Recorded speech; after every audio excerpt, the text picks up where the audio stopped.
whole like transgender thing. I mean, I feel like, I don't know, I was thinking, I've thought about it. I've thought about it like a number of times, thinking about it a lot over the past year or so. Just as it's gotten more and more publicity.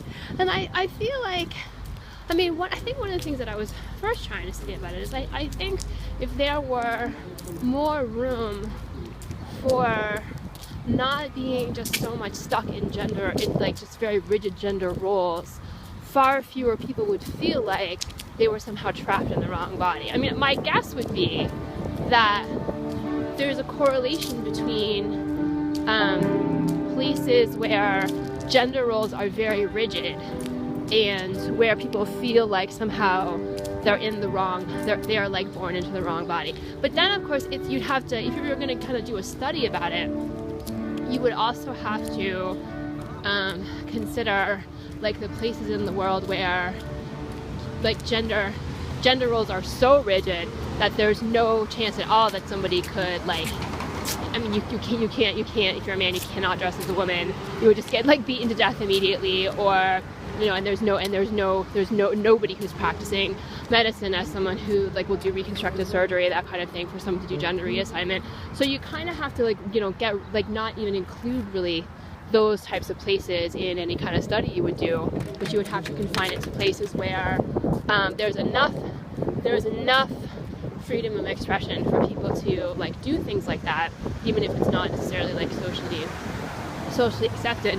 And then there would also be the technology for people to actually have the surgery and that kind of thing, right? But I think even within all of that, what you would find would be that the places where there's very rigid expectations for what constitutes being female, and what constitutes being male, and what constitutes being feminine, and what constitutes being masculine, I think you would find that, interestingly, paradoxically, you would have far more people feeling like they just can't deal with being in their own bodies.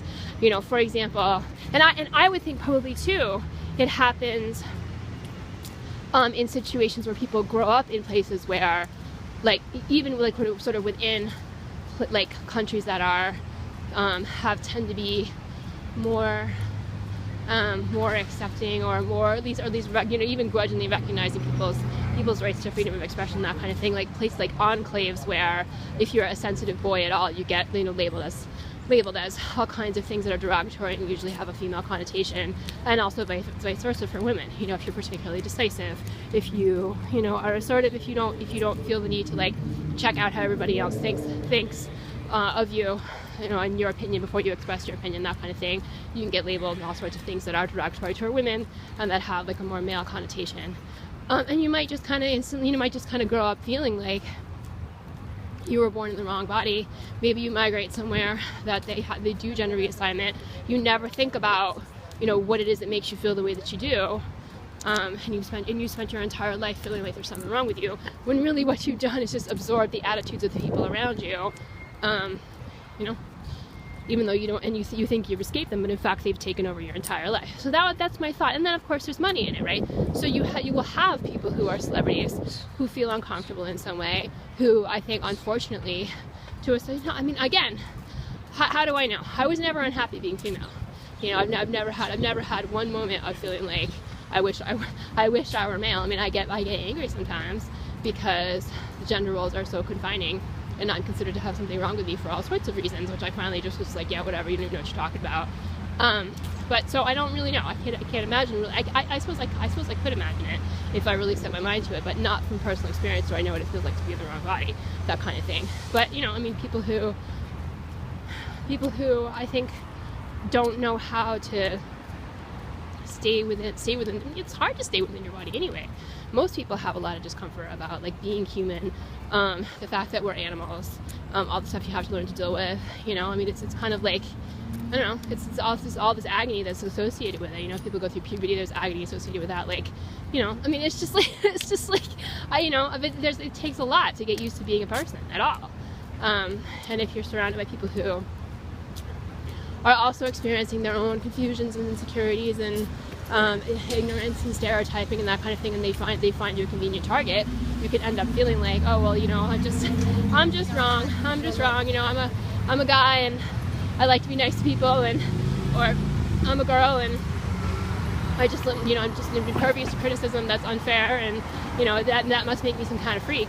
And then it's like, oh no, I'm not a freak, I'm just born in the wrong body. Well, no, you weren't. You know, there's nothing that says that men can't, I don't know. I mean, I feel like I'm going to maybe go in the wrong direction talking. Now I'm going to talk about other things. Lambert's going to jump all over it.